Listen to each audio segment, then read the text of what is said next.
Então aqui, pessoal, voltando, escatologia na filosofia e na religião da apostila, só para mostrar essa questão, né? Que é uma questão natural, a religião cristã sempre teve esse ponto escatológico, o próprio Cristo deixou claro para esperá-lo, né? Que ele viria buscar. Questão de escatologia na filosofia, destino final ocupar um importante lugar nas especulações dos filósofos. E da religião, encontramos concepções escatológicas, né? Então nós temos aqui, ó, na igreja 3 divisões, né? Até o século V, da era apostólica até o século V, teve análises.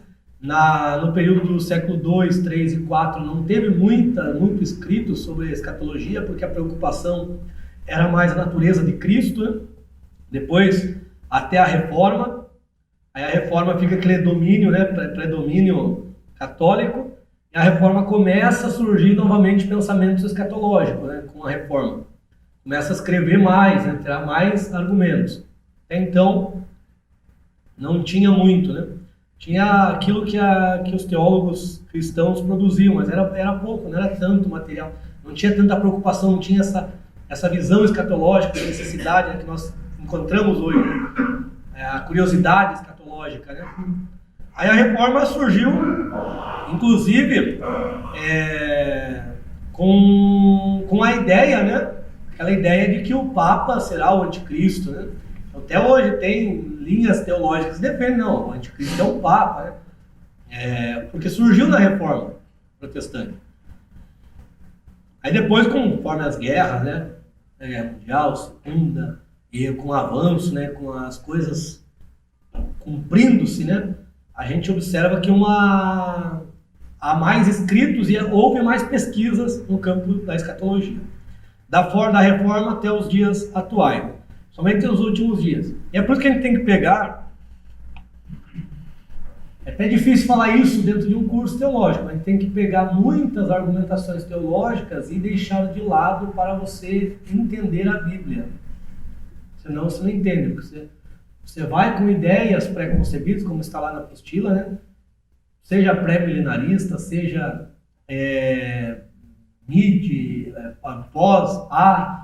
pré-tribulacionista, ou pós-tribulacionista, você vai com ideias, e às vezes essas ideias têm partes certas e partes corretas, partes certas e partes erradas. Às vezes uma ideia de uma corrente lá, pré-tribulacionista, dispensacionalista, também tem uns pontos que eles equivocaram-se na interpretação, certo? Mas que esse equívoco às vezes não é uma heresia, agora tem uns pontos que eles só pegam na racionalidade.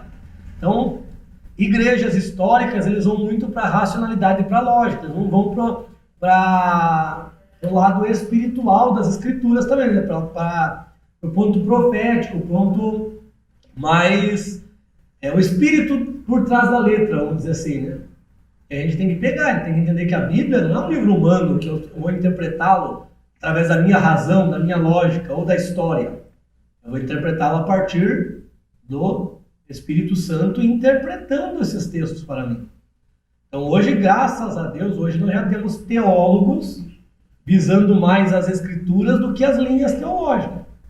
Tanto é que eu observo esse ponto, eu tento mais possível, não, por isso que eu não entro muito na linha de rotular, certo? Eu sou isso, isso, isso. Pode ver lá no vídeo eu falei, a que parece mais coerente, biblicamente, é pré-tribulacionismo, pré-milenarismo. Se enquadra dentro desses textos, dentro dessa visão. Mas não quer dizer que alguma coisa da outra visão lá esteja equivocada. Só que você tem que entender, você tem que procurar entender o que é um mero ataque, né? O que é um mero ataque e o que é... Porque às vezes eles usam algo para atacar e colocam uns textos interpretados de forma errônea, dizendo que nós interpretamos assim.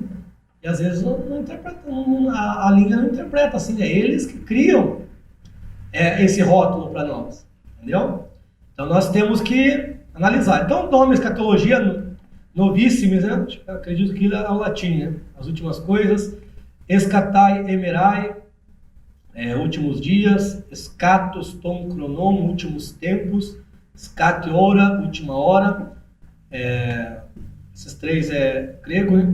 Olam Hazé, Aion Outos, esta era, e Olam Rabá, Aion Melon, era vindoura. Então, a Olam Rabá, mundo vindouro, já é um argumento próprio do judaísmo. O judaísmo crê nisso. Eles creem num tempo vindouro.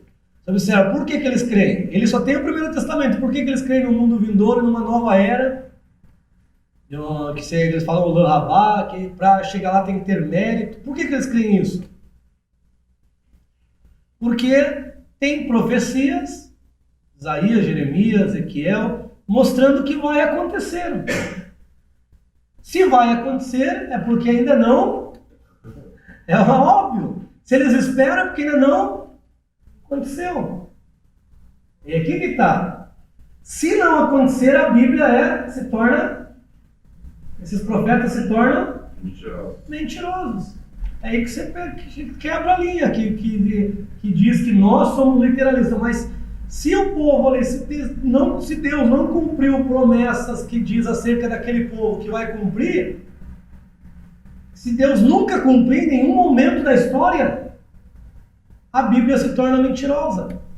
Então essa linha, por isso que o pré-tribulacionismo, o pré-milenarismo, ele é uma das linhas mais recentes, porque observaram os erros dessas outras linhas teológicas e buscaram uma mais ortodoxa. Por isso que eles vão embasar, dizer que é nova, que é uma nova ideia que surgiu. Não é que pegaram essas linhas existentes, observaram os erros, alguns teólogos pegaram, teólogos vindo dessa linha. Que os teólogos do passado, lá antes de surgir a teologia pentecostal que nós temos hoje, eles estavam embasados em teologias históricas. Eram os livros que eles tinham. Aí passaram a perceber que tinha coisas ali equivocadas. E criaram uma nova linha. Nós também podemos fazer isso. Acho que eu já falei em alguma das aulas. Nós também podemos criar conceitos. Nós somos teólogos. Nós também podemos formular linha de pensamento. A gente não precisa depender. A gente depende da Bíblia. Agora, eu não preciso depender da linha teológica de Calvino, de Arminio. Não preciso deles. Então, eu posso criar a minha linha teológica a partir de um embasamento bíblico, a partir pode ser um argumento racional. Eu posso criar. Então, o problema é que a gente meio que divinizou essa turma aí, né? Ele divinizou, não, se Armínio diz, está dito, pronto, acabou. E aí do assembleiano que não for arminianista, né? Beleza? Briga com a gente ainda. Eu não me considero arminianista. Eu me considero rabequiano. Eu sou dessa linha teológica. Eu sou da linha, tá? Eu sou dessa linha aí também, professor. Tá? Bíblia. Tá dentro da casa com a fita vermelha é salvo. Se tá fora, vai ser destruído. Sou pauliniano. Então, a gente tem que foram formuladas ideias e conforme, inclusive por causa da importância do teólogo. Por que a teoria de Darwin, vamos para o mundo secular, a teoria de Darwin ainda existe, mas já foi refutada, mas tem muita gente que segue. Por que existe? Por que tem seguidores? Porque é um campo das ideias. Por que tem seguidores de linhas teológicas que não existem na Bíblia? Está no campo filosófico. Agora, quando você vai, pega e mostra alguns textos, eles não sabem responder porque que tem aquele texto na Bíblia. Aí vão dizer o que? Não, isso é uma ideia. Isso é apenas simbólico. Não pode se entender literal. Aí eles vão colocar a Bíblia em descrédito. Daí se torna heresia. Se torna uma heresia porque você coloca a Bíblia em descrédito. Então, por que precisa de milênio? Por que precisa de um novo tempo? Está na teologia judaica. A teologia judaica já via isso. Teologia, nós recebemos uma ressurreição. Ressurreição não é algo novo. Não é algo do cristianismo. Quando Jesus falou para Maria lá, para Marta, a Maria, né? Creio, ele vai ressuscitar. Eu sei que ele vai ressuscitar no dia da ressurreição. Onde que ela está estruturada nisso? Em Daniel, Hinos, pensadores que escreveram sobre isso depois, os rabinos, que interpretaram que vai haver ressurreição. Então a ressurreição já veio lá do mundo judaico, que Paulo escreveu, que tinha conhecimento dessa cultura judaica, João escreveu. Por quê? Porque ela não vai envolver só Israel, ela vai envolver todos os que creem, todos que foram salvos. Entenderam? Então a gente tem que ir para a Bíblia e procurar ver o que a Bíblia fala.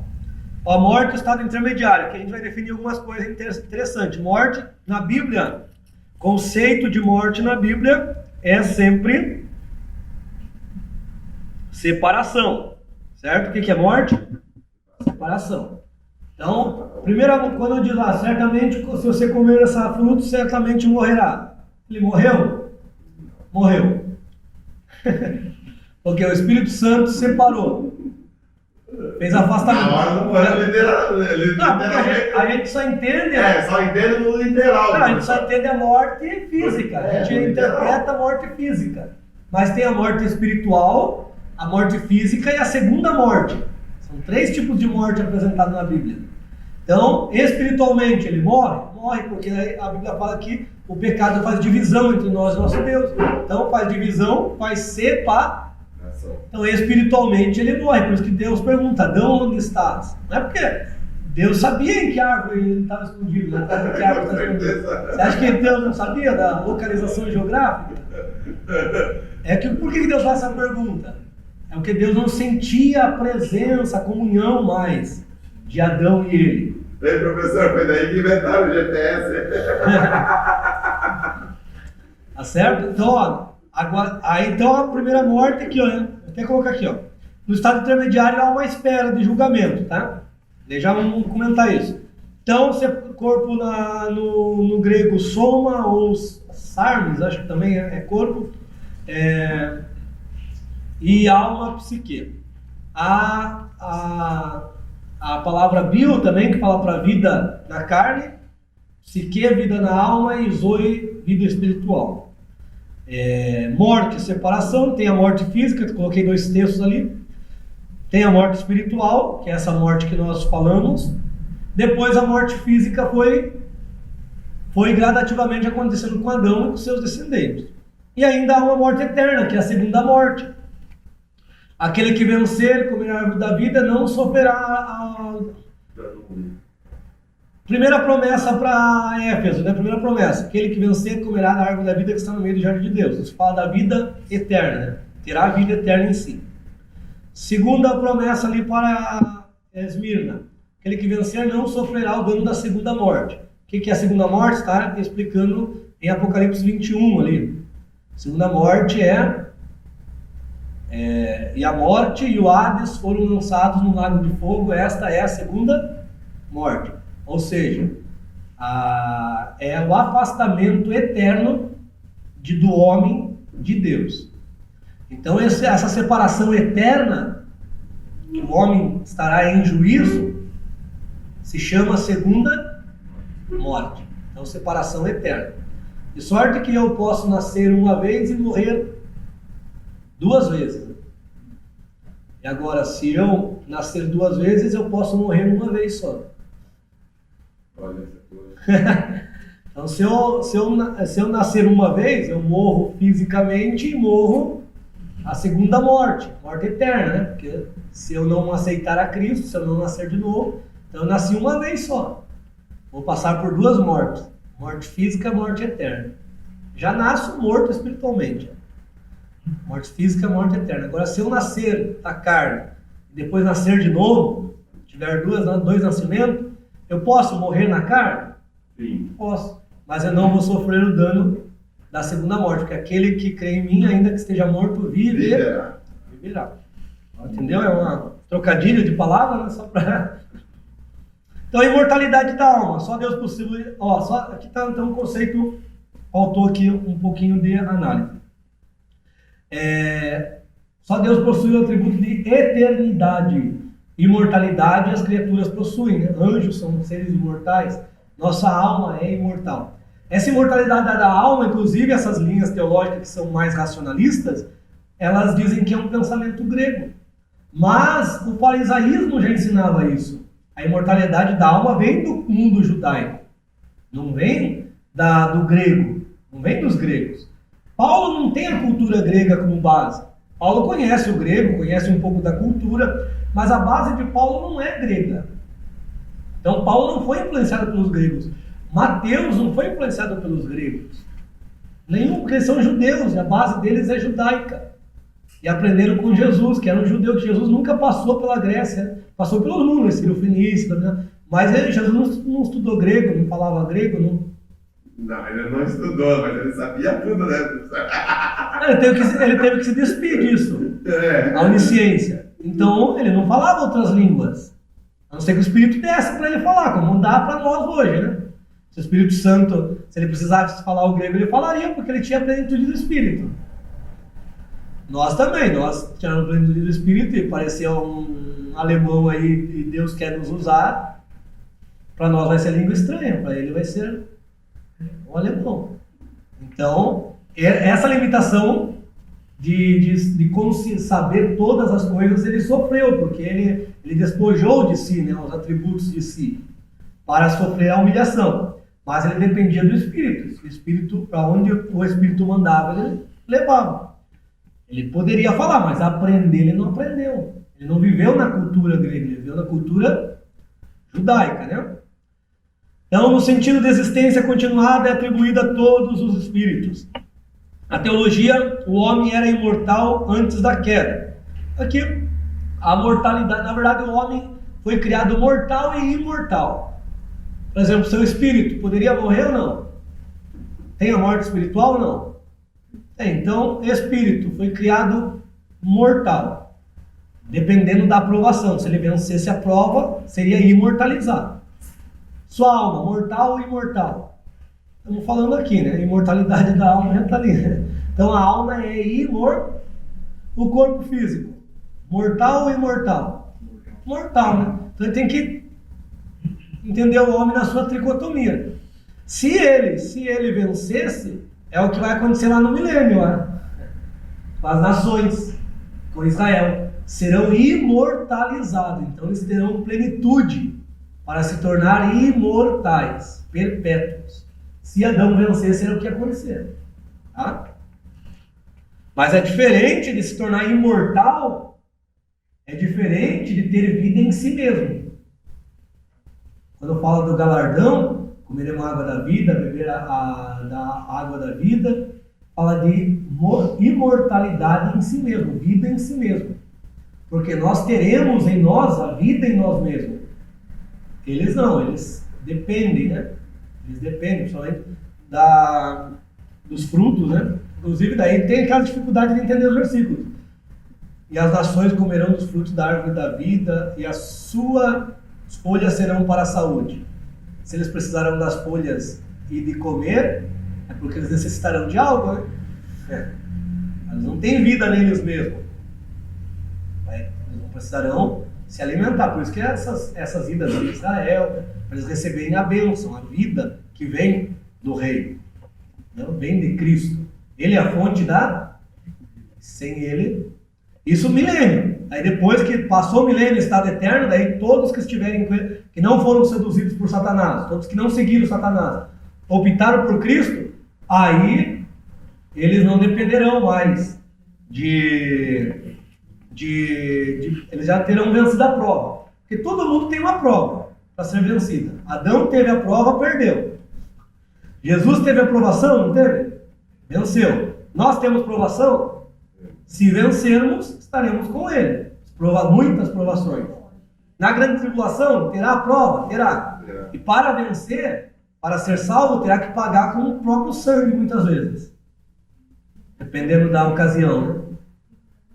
No milênio vai ter aquela paz, tranquilidade. A única coisa que eles vão ter que fazer é ir até Jerusalém. Daí, quando que vai ter aprovação? Quando Satanás for solto. Gog, né?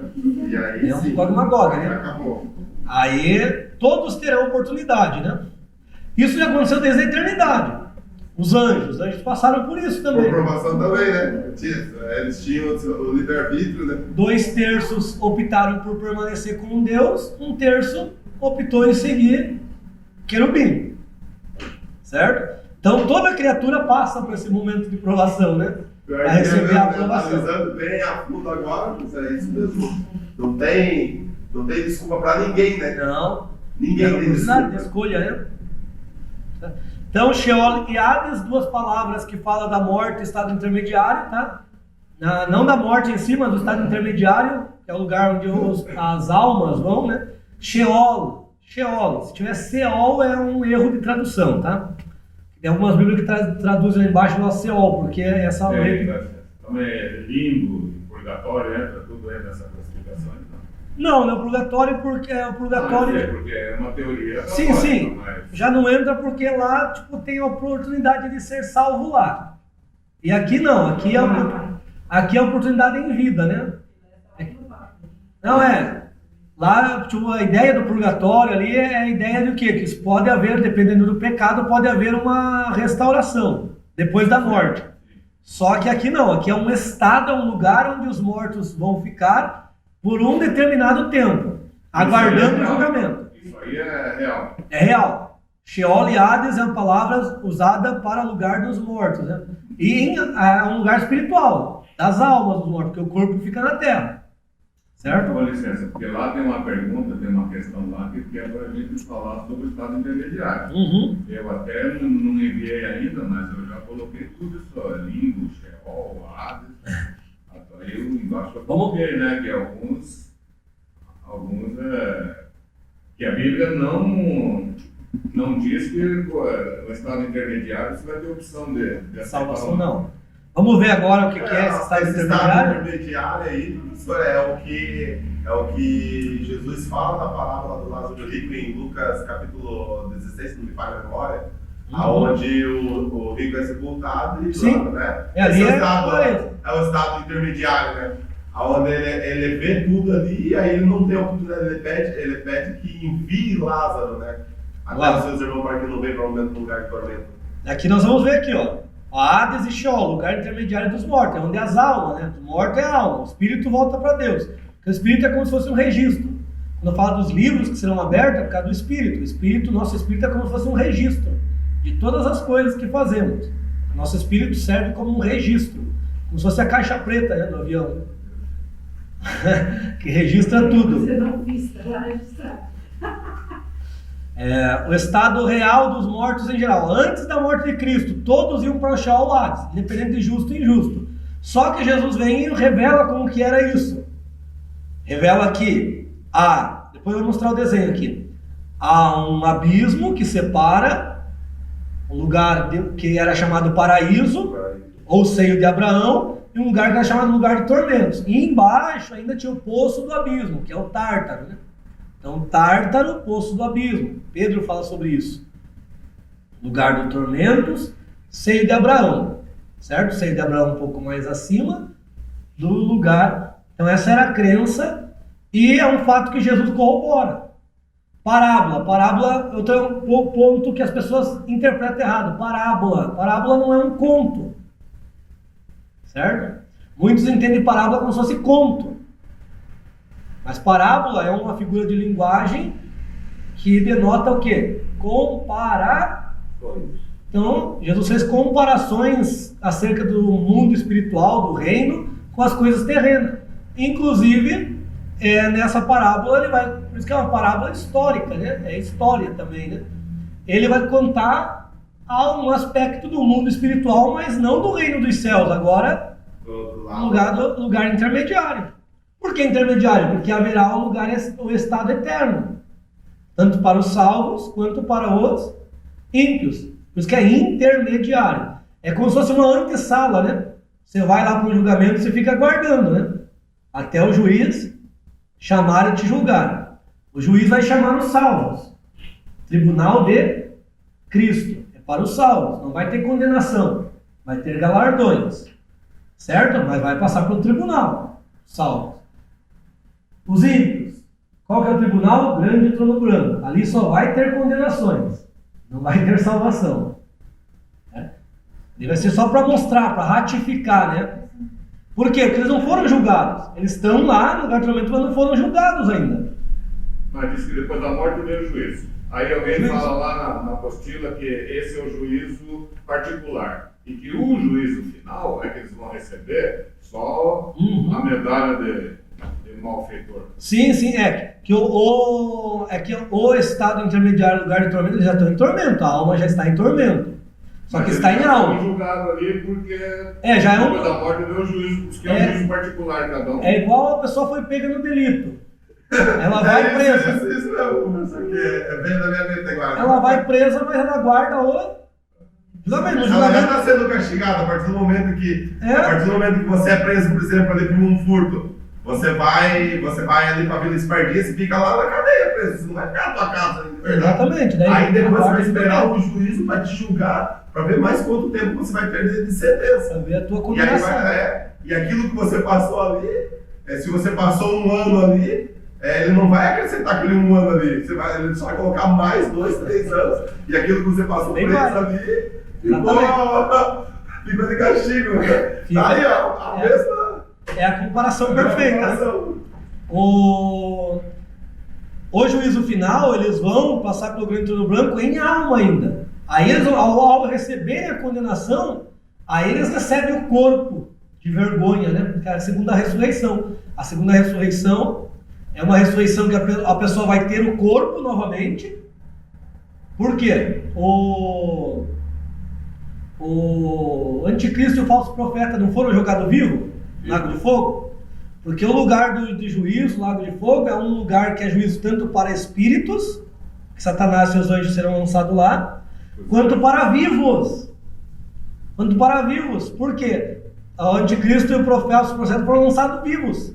Os do juízo final vão ser lançados vivos também, porque eles vão ressuscitar para serem condenados. Então, quando eles receberem a condenação, vem a ressurreição, só que é um corpo de vergonha, não é um corpo glorioso, é um corpo onde vai estar toda a maldade carregada, e eles vão sofrer no corpo o juízo, né? É que coisa tremenda, sofrendo no corpo, alma e corpo sendo julgado, porque vem alma, daí vai receber a ressurreição após o julgamento, ou seja, vai receber o corpo para ser lançado. Então alma e corpo, então, a persona estará sendo julgada lá. É coisa tremenda. Ó, antes de Cristo, da morte de Cristo, todos iam para o Sheol e Hades. Essas divisões que eu falei. Tem os versículos, depois eu vou passar para vocês isso aqui. Seio de Abraão, paraíso, lugar de tormentos, e abismo, prisão dos anjos caídos que deixaram suas regiões celestiais e foram presos, onde o chefe deles é Apolion ou Abaddon, né? Então, Tarta está aqui, ó, né? Essa é a imagem da região intermediária, que está as portas do Hades, né? Quando diz que as portas do Hades não prevalecerão, não é porta do inferno, é uma tradução errada. Portas do inferno é uma tradução errada, porque o inferno ele não foi inaugurado. O inferno é o lago de fogo, certo? Aqui é a porta do Hades. Não prevalece contra a igreja. Por quê? A igreja agora vai ser, porque Jesus vai pegar aquele povo que está no seio de Abraão e vai levar para Nova Jerusalém. Por isso que a porta do Hades não prevaleceria sobre a igreja. Porque agora o salvo, quando ele morre, ele não desce para as regiões interiores da terra. Ele vê um anjo vem, isso está na própria parábola. Um anjo vem, o recebe e o leva para a Nova Jerusalém, um lugar da Nova Jerusalém, certo? Por quê? Já vou mostrar. Nós vamos ver a região intermediária, seio de Abraão, né? Onde estão os justos, é um cativeiro, porque a morte é um juízo, não é? A morte é um juízo, é uma ferramenta de juízo que Deus criou. Toda alma que pecar certamente morrerá, está na lei. Então, pecado entrou na humanidade por um homem, e o juízo acerca do pecado passa para todos, que é a morte. Não foi o pecado que passou para todos, foi o juízo. 5:12 de Romanos. A morte atingiu todos os homens. Todos nós passamos. Inclusive Jesus teve que passar pela morte. Certo? Então é um cativeiro, por isso que ele pegou ali, ó, Paulo, os justos ficaram aqui até a morte de Cristo, até a morte do sumo sacerdote. Que daí tem uma comparação, né? Quando mudaram o sumo sacerdote, o que acontecia? Aqueles que estavam nas cidades de refúgio, aqueles vazios mataram sem querer, né? Eles tinham a liberdade, né? Doloso é quando não tem intenção, né? Não tem. Não tem, como que é outro? Culposo? Culposo, só o culposo. O culposo é. Não, é doloso, É o tem doloso, intenção, né? doloso. Então lá matou, lá tava. Mata sem intenção. Tem intenção. Então culposo, né? Então eu tô lá na minha lavoura, tô lá, vejo o mato se mexer, dou um tiro lá. Com a minha flecha. Não um tiro com a minha lança, era uma pessoa, vou ver uma pessoa. O que vai acontecer com os parentes dessa pessoa? Querer vingança. Vão querer vingança. Eu tinha a oportunidade de correr para uma cidade de refúgio, só que eu tinha que viver lá naquela cidade, até a morte do sumo sacerdote. Quando o sumo sacerdote morria, eu poderia voltar para minha casa novamente. E daí só que os familiares daquelas pessoas não poderiam vingar o seu sangue, certo? Eu estava livre. Claro que o sumo sacerdote e o juiz iam julgar para ver se era culposo ou não, né? Eles fariam o julgamento. Mas então essa região intermediária aqui é como se fossem cidades de refúgio. Então quando o sumo sacerdote morreu, que é Cristo, ressuscitou, eles tiveram liberdade de sair. Foi o que Jesus fez, né? Jesus, né, teve essa capacidade de tirar esse povo daqui e levar para a Nova Jerusalém. O pessoal do lugar de tormento ainda ficou lá. Ele está lá até hoje. O pessoal aqui, que são espíritos em prisões, ainda estão lá também. Foi ali que Jesus pregou, então? Ó, Os mortos. na moda, o que aconteceu aqui depois? Vamos ver? O seio de Abraão, o paraíso foi levado. O seio de Abraão, o paraíso foi levado para o terceiro céu depois da ressurreição de Cristo. Os mortos em Cristo hoje, depois da morte de Cristo, os mortos em Cristo, vão para o paraíso, no Monte Sião, na Nova Jerusalém, na região do terceiro céu. Porque a Nova Jerusalém está dentro das 3 dimensões da eternidade. Era, é e há de ser. Esse povo aqui que em alma foram levados para lá, eles estão na região de há de ser. É uma região profética. Há de ser, futuro. Porque o que eles estão esperando? A ressurreição. Estão esperando a ordem para que haja a ressurreição. Então eles estão, como Paulo fala no capítulo 5 de Coríntios, por isso tem que juntar, é muito texto. Né? Quando Paulo fala no capítulo 5, eles estão nus. Nus em que sentido? Do corpo. Então o corpo é o tabernáculo. Ele fala ali, o corpo é o tabernáculo. E Paulo fala assim, ó, se nós formos achados nus, ou seja, sem o corpo, nós seremos vestidos da nova natureza, que foi criada eterna nos céus pela mão de Deus. Agora, se formos achados vestidos, depois você lê lá, 2 Coríntios 5, se nós formos achados vestidos, nós seremos revestidos. Daí você junta lá com 1 Coríntios 15, né? E Paulo só fala dessa forma em 2, porque no primeiro ele já explicou que os mortos ressuscitarão em um corpo incorruptível e os vivos serão transformados num corpo incorruptível. Esses não passarão pela morte, né? Esses são que vão estar vivos no momento do arrebatamento. Elias, né? Exatamente. Vamos lá. Aqui, tem ó. que ser muito privilegiado para isso, né? 3 o tempo, né? Estar vivo no tempo certo. Paulo achava que era no tempo dele. Então o que aconteceu na morte de Cristo? Cristo em alma, ele vai entrar aqui, primeiro dia ele vai passar aqui, inclusive quando Cristo entra aqui tem um grupo que já saiu, que são aqueles que ressuscitaram na ocasião de sua morte. Quem que são esse grupo? Esse grupo é chamado a Igreja dos Primogênitos. Esse grupo é o grupo dos santos que viveram de Adão até Moisés, quando não tinha lei, certo? Então os santos foram ressuscitados. No segundo dia Jesus vai passar aqui e ele vai declarar. Para que ele passa aqui? Está lá, pregou, proclamou aos espíritos, e todo mundo pensa que é pregar o evangelho. Não, é declarar a vitória, porque nas regiões celestiais acima ele havia batalhado com todos os anjos principados e despojou todos. Agora ele entra aqui para declarar a vitória. Quando Jesus batalha aqui nas regiões celestiais, ele toma a chave da Hades da morte. Como que eu sei que Jesus tomou a chave do Hades da morte? Porque houve ressurreição. Então, para mostrar que Jesus estava com a chave, que tinha o poder, tinha que haver a ressurreição desses mortos. Entenderam? Isso está em Mateus 27:52. Por isso que é como primícias, né? Exatamente, foram os primícias, primeiro a provar a ressurreição. Certo? Os que não viveram debaixo da lei. depois ele passa aqui e declara a sua vitória, tem todos os textos aqui, ó.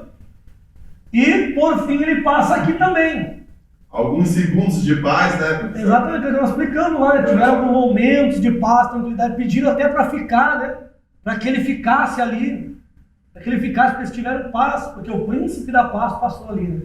Mas ele está em Salmos, até os rebeldes na sua morada pediram para ele ficar. Depois vocês leiam na minha apostila lá. A apostila acho que tem isso daí também.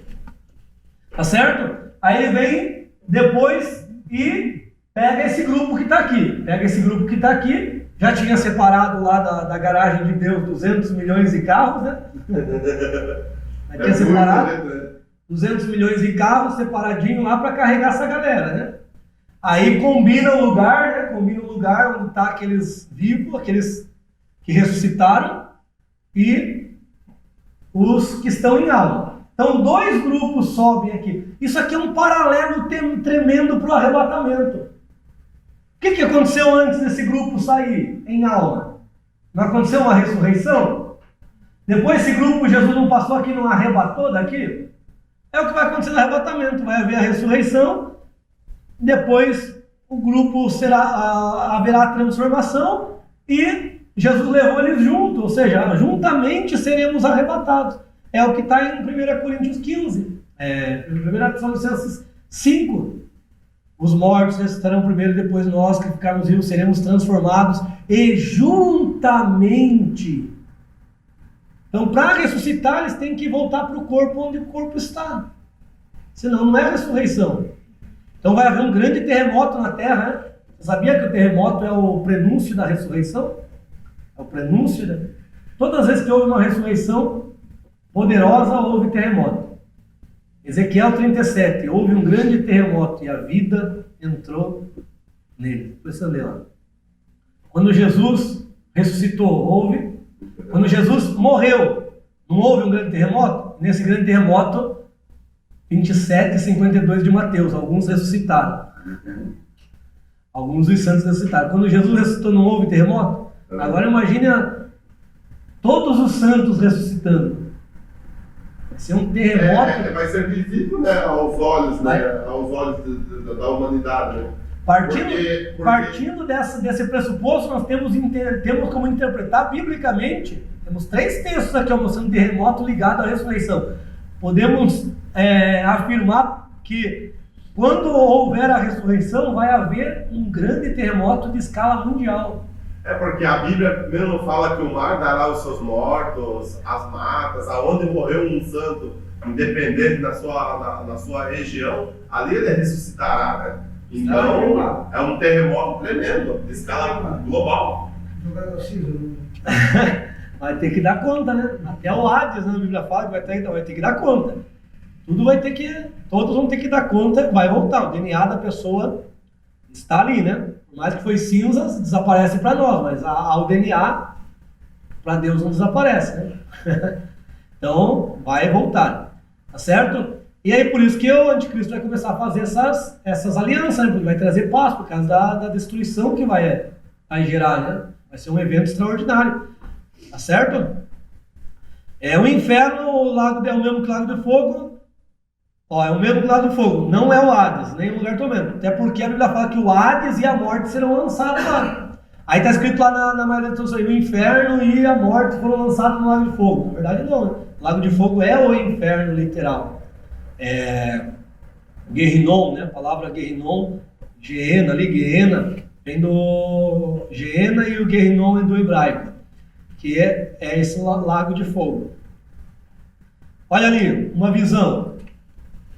Então tem um desenho aqui, esse desenho é bem interessante, né? No Gólgota, lá o seio de Abraão, um abismo que separa lá da parábola, o poço do abismo, lugar de tormentos. Temos aqui o Gólgota, olha, aqui já está mostrando, o inferno é um lugar diferente desse tormentos aqui. Então é um lugar que vai ser lançado os ímpios que depois que forem julgados. Aí o paraíso foi para o terceiro céu e depois ali vai vir a ressurreição dos mortos, né? E Jesus levando depois aqui o grande trono branco, né? O trono mostrando ali, tem uns versículos denotando esse desenho. Bem interessante esse desenho para exemplificar mais isso aqui, né? O estado dos mortos. Ó, a segunda vinda. A primeira vinda foi para a morte, né? O momento atual era da igreja. Temos o arrebatamento, 7 anos de tribulação. Depois temos a segunda vinda, que é a vinda em glória, que todo olho verá. Pois milênio, esse aqui já é um desenho bem claro dos eventos bíblicos. O juízo final e o estado eterno. Aqui nós podemos ver um ponto bem interessante. Por que 7 anos de grande tribulação? Que falta 7 anos na contagem das semanas de Daniel. Por que falta? O que não aconteceu? Porque está lá, se você lê. 70 semanas estão decretadas sobre Israel e a cidade. É para quem essas semanas?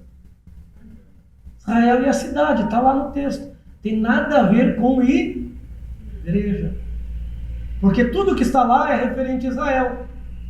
Purificar o santo dos santos, tirar a transgressão do mundo, que ainda não aconteceu, nem com o arrebatamento vai acontecer. Com o arrebatamento sai o salvo, mas as transgressões vai até ter o tempo do iníquo reinando, né? E tem 7 coisas. Selar a visão e a profecia. A visão de quem? De Daniel. E a profecia. Então tem 7 aspectos das 70 semanas. 69 aconteceu. Algumas delas já aconteceram. 69 porque são subsequentes. Só que 69, vamos dizer assim, 69, que é a 69 foi quando Cristo entrou no jumentinho ali, né? Que parou a contagem. Já aconteceu a 70ª. Já que é para ser subsequente, então já começa a 70ª. Mas o Santo dos Santos foi restaurado? Acabou a transgressão do mundo? A visão já foi selada, a visão da profecia de Daniel? Não. Porque ainda falta, capítulo 9, muitas coisas acontecer. Então o que aconteceu? Aconteceu uma parada no relógio escatológico. Por que aconteceu essa parada? Porque Deus, ele só conta aquelas linhas proféticas do Antigo Testamento, Deus só conta quando Israel está em evidência. Como ele havia estabelecido um novo grupo, esse novo grupo se chama igreja, a contagem foi paralisada. Está em pausa, né? Está em pausa. Ele só conta quando Israel está em obediência. Por exemplo, Deus levou Israel para cativeiro 70 anos cativo. 70 vezes 70 dá 490. 7 vezes 7, 49. 490 anos. Então, e segunda Crônicas, o último capítulo, o último versículo diz que esses 70 anos era um ano sabático. Então, refere-se a 490 anos que eles não guardaram o ano sabático. Eles foram levados para o cativeiro porque por 490 anos eles não guardaram o ano. Aí ficaram 70 anos por conta disso. Então, ou seja, Deus só conta quando Israel está em evidência na obediência. Então, como Israel não está em evidência hoje, por causa da igreja, Deus só vai voltar a contar quando a igreja for. Por isso aqui, era da igreja, esse relógio foi parado. Quando a igreja for tirada, quem que vai ficar no centro? Israel. Aí sim, 7 anos, porque falta a última semana, que são semanas de anos. 7 anos. Então falta esses 7 anos para se cumprir na profecia de Daniel. Por isso que precisa desses eventos. Aí vai cumprir-se nesses 7 anos. Aí milênio precisa porque tem muitas profecias referentes ali de Zacarias, profecias de Daniel, profecias de Isaías, de Jeremias, de Ezequiel, que não aconteceram. E onde que vai acontecer? Nesse período. Então, esse período não pode ser um período fictício.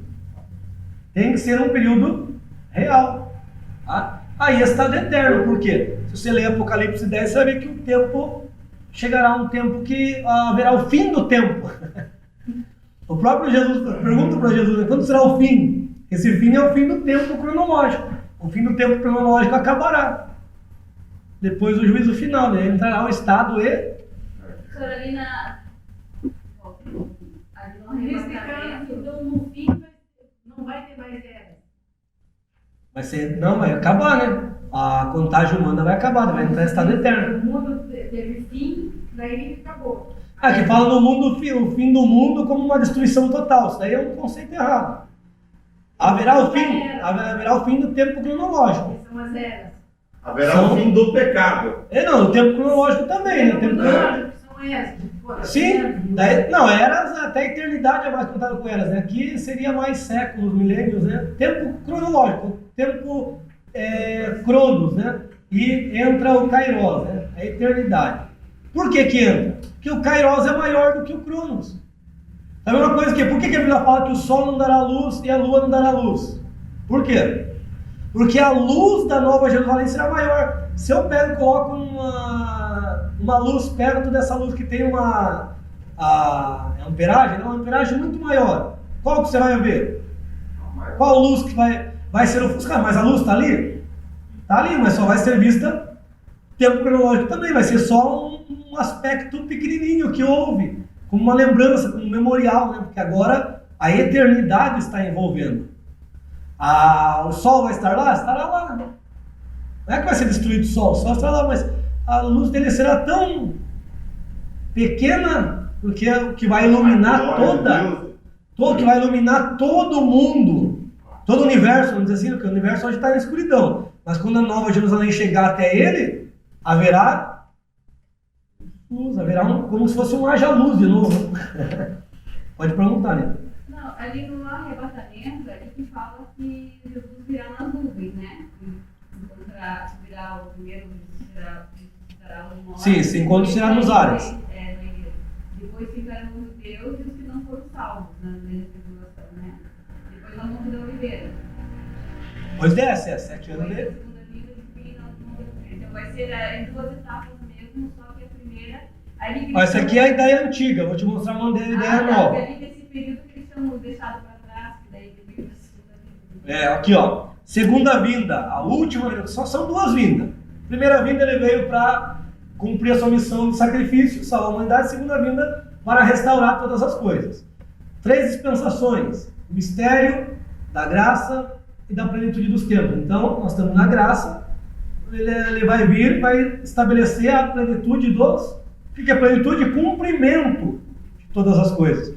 Então, começa esse cumprimento de todas as coisas com a grande tribulação, milênio, então é cumprimento de tudo. Tem cumprimento acerca de Israel, tem cumprimento acerca das nações, o cumprimento acerca da igreja já aconteceu, que é arrebatamento. Né? Vamos ver lá, segunda vinda. Olha lá, a igreja no princípio da dor, a igreja passa pelo princípio das dores. Uma das coisas que as pessoas esquecem de quando vão mostrar a escatologia é da Nova Jerusalém, o movimento da Nova Jerusalém. A Nova Jerusalém vem descendo. A gente não pode esquecer que a Nova Jerusalém é reflexo da esposa. Ó, a segunda vinda é uma só. Uma só. Ela não vem e volta. Pois seriam 3 vindas. Que essa linha entendeu nós. Vamos dizer, eu tenho um ônibus que ele sai de Pontal e vem para Paranaguá. Só que tem uma parada principal, que é a rodoviária em Praia de Leste. Ele pega essa galera de Praia de Leste e volta para Pontal de novo, para depois voltar para vir para Paranaguá? Então o que acontece? Ele simplesmente continua o seu... É aqui que os teólogos erraram, falharam e ninguém quase atentou para isso, dessas teologias tradicionais. É o quê? A descida da Nova Jerusalém. Então a Nova Jerusalém vem descendo. Imagina aqui, ó, ela tem um destino. Né? É o ônibus lá. Ela vem descendo. Quando ela chegar numa distância, que essa distância é referente a 7 anos, até a chegada final, acontecerá o arre, ela para. Ela para, o novo esposo sai, por isso que é nos ares, né? Nos ares é algum lugar, não é aqui esses ares, é algum lugar desse universo. Ela para, o esposo sai, recebe a esposa, que já está ressuscitados, alguns outros transformados, recebe, o que ele vai fazer? Leva para dentro da cidade. Quando ele leva, a cidade continua Continua descendo. Aí começam os eventos aqui dentro. Tribunal de Cristo, certo? Começa ali a boda do Cordeiro, mas a cidade está... Até que chega um momento que ela vai estar... Vai chegar um momento que ela vai estar 3 anos e meio dessa viagem. Quando ela está 3 anos e meio, já está pertinho, né? Satanás e os seus anjos saem lá das suas moradas e derrubam Satanás, porque Satanás está aqui nas regiões celestiais. Derruba Satanás e os seus anjos para a terra. Então os anjos e Satanás estarão na terra nesses 3 anos e meio de grande tribulação. A Bíblia diz isso, né? Aí, por que Satanás, por que Miguel e seus anjos saem para batalhar, houve batalha no céu e eles derrubam para a terra? Justamente para a passagem da Nova Jerusalém. Aí acontece uns salmos, que Jesus chama a igreja para ver o que Deus está fazendo na terra. E é justamente um dos selos. Um dos selos não fala que os céus serão enrolados e nós veremos. Tem lá um dos selos falando isso. Os céus serão enrolados. Isso será a nossa vista. E tem um salmo que é tremendo, é Salmo 45. Quem pode pegar rapidão aí? Se eu não pegar, vamos ver quem vai ser mais rápido. Tem que ser eu.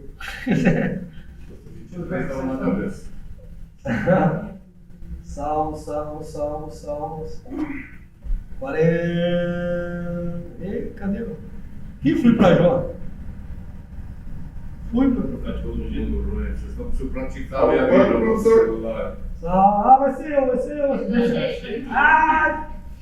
Ó, o meu coração ferve com palavras boas. Falo o que tenho feito no tocante ao rei. A minha língua é a pena de um destro escritor. Tu és, quando você chegar diante de Cristo, que Cristo vai receber você, o que você vai falar para Cristo? Olha as nossas palavras, nós vamos ver a beleza dele e vamos dizer assim, ó, tu és mais formoso do que todos os filhos dos homens. A graça se derramou em teus lábios, por isso Deus te abençoou para sempre. Cinja a tua espada a coxa, agora aqui é o Espírito Santo falando, cinja a tua espada a coxa, ó valente, com a tua glória e a tua majestade. E nesse teu esplendor cavalga prosperamente, por causa da verdade, da mansidão e da justiça. E a tua destra te ensinará coisas terríveis. Quem estará à destra do rei? A igreja, a esposa.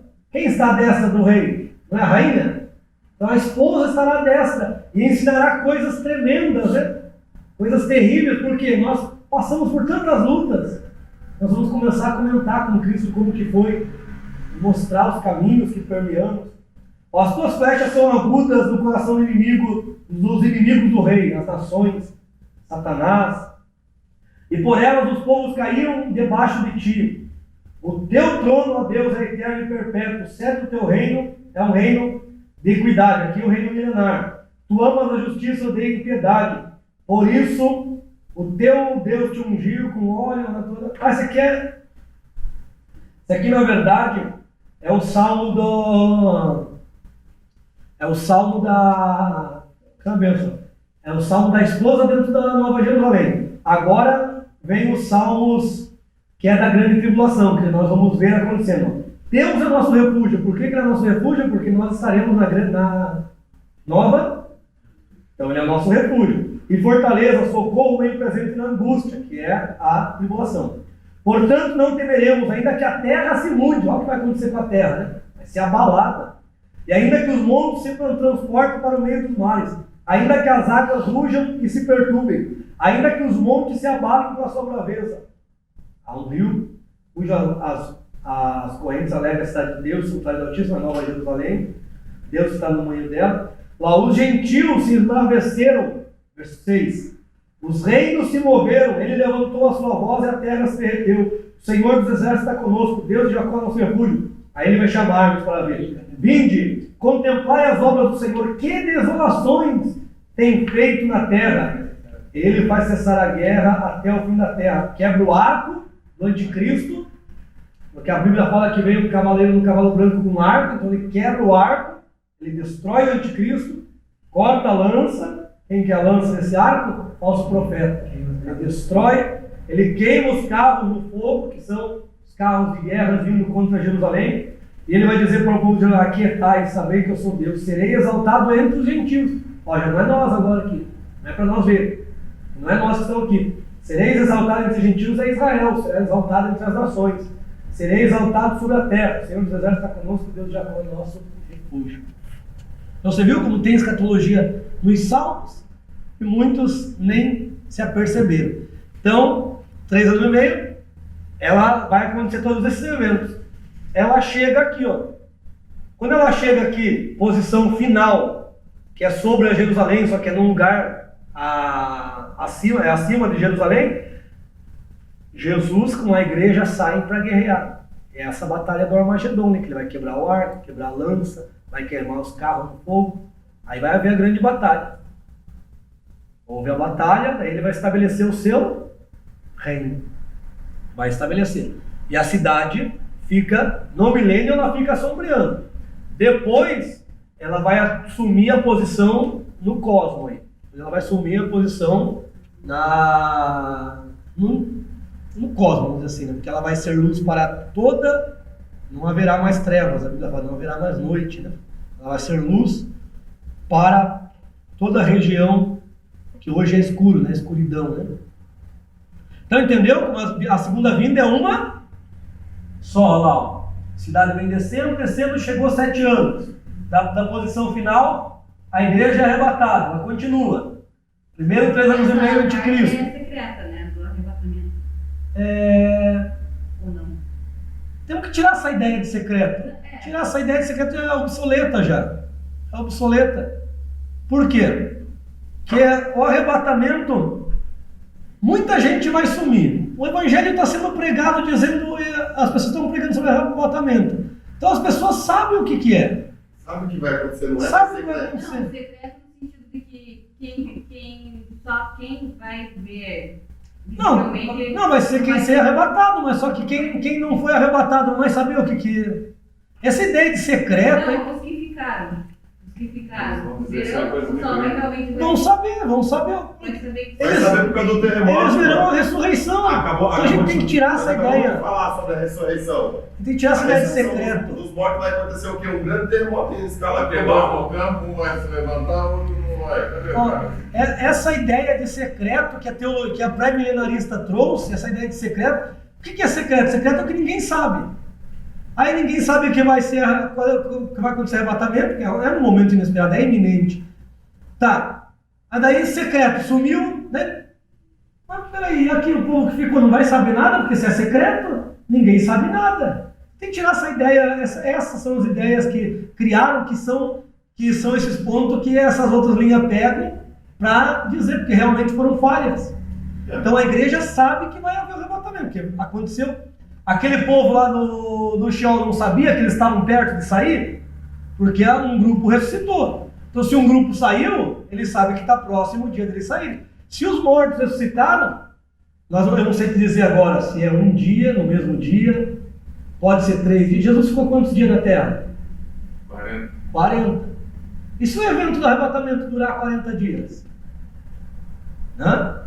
Porque o arrebatamento no ensino só falam como o translado. Mas esquece do que? Da ressurreição e da transformação. Antes do translado tem a ressurreição e a transformação, que será no mesmo instante.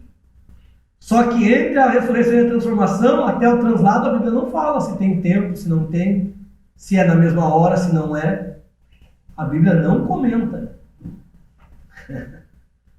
Então é Fala num piscar de olhos, né? Não, então esse piscar de olhos é a ressurreição e transformação. Tá lá, não fala em nenhum momento do arrebatamento, você pode ler. Eles misturam arrebatamento do texto de Tessalonicenses com o texto de 1 Coríntios 15. Aí eu só falo assim, ó, eis que digo um mistério, 15:52. Em um abrir e fechar do olho, nem todos morreremos. Esse é um mistério, nem todos morreremos, mas todos seremos transformados. Em um abrir e piscar de olhos, os mortos restarão e os vivos serão transformados. Então, cantará lá o hino da vitória, tragada foi a morte da sua vitória. Aí não fala mais nada, não coloca uma vez o arrebatamento, porque a dúvida de Coríntios não era arrebatamento, era ressurreição. Aí lá para Salônica ele vai falar sobre arrebatamento.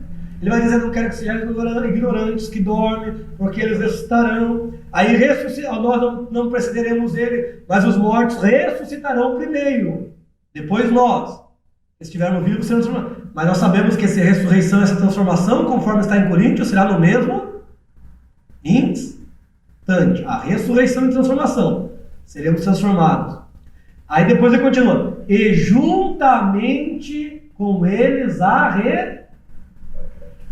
Agora, essa ressurreição, transformação, para depois juntamente ser arrebatado, não sabemos tempo. Eu não posso dizer se vai ser no mesmo dia, se vai ser daqui a 3 dias, depois que acontecer esse evento da ressurreição, se vai ser depois de 7 dias, se vai ser depois de 40 dias. Não procuraram Elias por 3 dias? Falaram para Eliseu lá, vai que ele foi arrebatado no monte. Rapaz, não procura. Mas vocês querem procurar? Vamos procurar a igreja. Vamos procurar, mas cadê? O povo estava aqui. Vamos procurar. Aí, então tira essa ideia de secreto. Essa ideia de secreto já está obsoleta. Você pegar livros da dispensação do livro, você vai ler isso daí. Mas é uma ideia obsoleta. Sabe por quê? Nem para a igreja será secreto. Vai haver um grande avivamento anterior. Vai haver um grande avivamento, vai ser um tempo de salvação para muitos. Vai haver muitas salvações. Temos que tirar essa ideia negativista de arrebatamento, né? Se Jesus vem hoje, só meia dúzia sobe. Inclusive ele que está julgando, né? Ele já perdeu a oportunidade. O pregador fala isso, né? Se Jesus vem hoje, só meia dúzia sobe. Tirar essa ideia aí. Olha, se Jesus vem hoje, só... A vida dele está tão desgraçada que ele mesmo já coloca, né? Se Jesus vem hoje, a maioria não sobe. Porque a vida dele está desgraçada. Ele sabe que a vida dele está toda desregrada. Aí nem ele sobe, ele fala isso, o pregador. Esses pregadores. Aí vai ser secreto, porque ninguém subiu. Não posso colocar porcentagem. 2, esse daí do campo lá é o arrebatamento de Israel. Uma coisa que ninguém quase comenta: haverá um arrebatamento para Israel. Israel será arrebatado. Também, porque... Da cidade para o deserto. Na metade da grande tribulação, lá quando diz 2 estarão no campo. 2 estarão no céu onde lá, 2 estarão na cama, ali fala 3 aspectos, né? Campo, né? Depende do telhado. Então, na moinha, né? Ali fala 3, né? Um será tirado, outro deixado. Isso é para Israel. Para Israel. Israel porque alguns serão preservados, alguns israelitas serão preservados e alimentados por 3 anos e meio, para não sofrer aqueles juízos que virá, tá certo? Então nós temos que entender, esses arrebatamentos aí. Vamos aqui. A ressurreição, já estou comentando com você, né? Não era ridicularizada pelos gregos, por isso que Paulo ensina. A doutrina era crida pela maioria dos judeus. Paulo defendia a doutrina da ressurreição. A morte reinou até a lei, porque a lei daria o prêmio a quem ganhasse, quem guardasse e cumprisse a lei, que era a ressurreição. Cristo cumpriu a lei, né? Então está aqui, promessa, Cristo cumpriu e ele ganhou a ressurreição. O Senhor Jesus prometeu, a ressurreição de Cristo garante a ressurreição dos seus seguidores. O Senhor, depois você vai conferir todos esses textos que eu vou mandar para você. A ordem da ressurreição: os mortos em Cristo ressuscitam primeiro, os santos vivos serão transformados, né, recolhidos, transformados, e daí haverá a consumação gloriosa. Assim, você lê 1 Coríntios 15 a 51 até os 50 e pouco, depois você volta para ler o final, né, que daí todos juntos vão cantar: tragado foi a morte pela vitória. A natureza dos corpos, como o mesmo corpo de antes, sem imortalidade e glorificação, é o ressuscitamento. Eu chamo no meu artigo de ressuscitamento. Lázaro provou isto, né? Filho da viúva de Naim, filha de Jairo, no Antigo Testamento também. Natureza, já não será o mesmo. Agora ali, já tem uma outra ressurreição que já não será o mesmo corpo. Será um corpo espiritual. Não experimentará casamento, né? Aqueles relacionamentos humanos que a gente estava comentando. As relações humanas não se aplica a essa nova natureza. É muito superior. A esperança antiga dos santos, ali, né? Aí Filipenses. Então temos arrebatamento, harpazo, a palavra grega, levados pela força. Após 7 anos do arrebatamento, Cristo aparecerá. Aquele desenho, né? Depois, ó.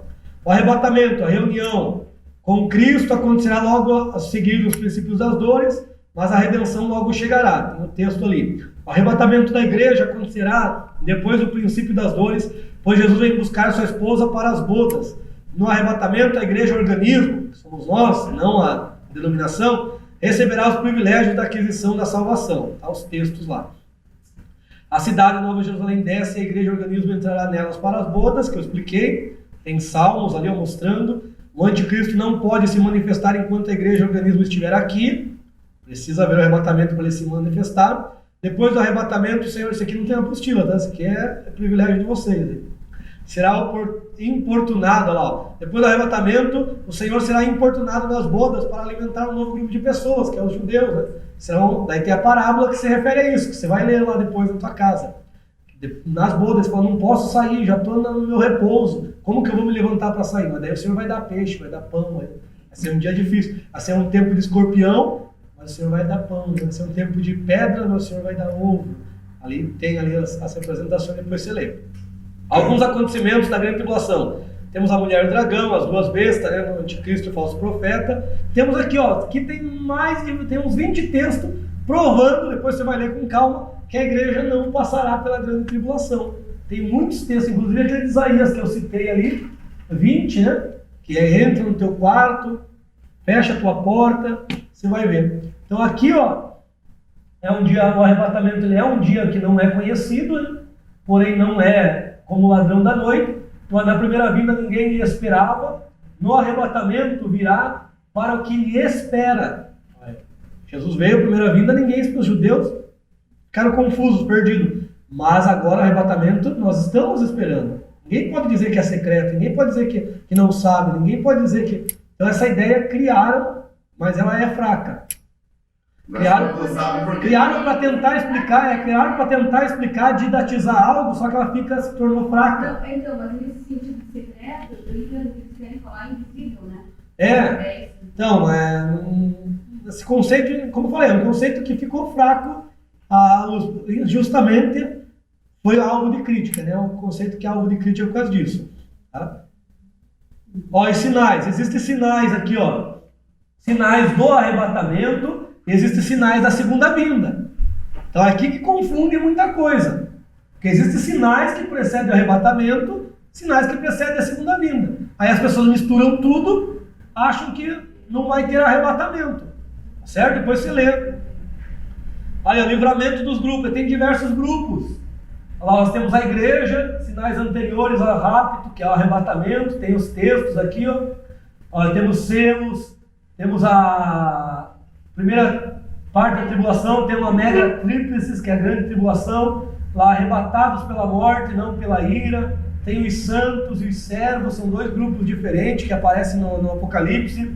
Santos e servos, que são 144 mil, lá, sem acesso na graça, pão, peixe e ovo, que é a profecia lá, né?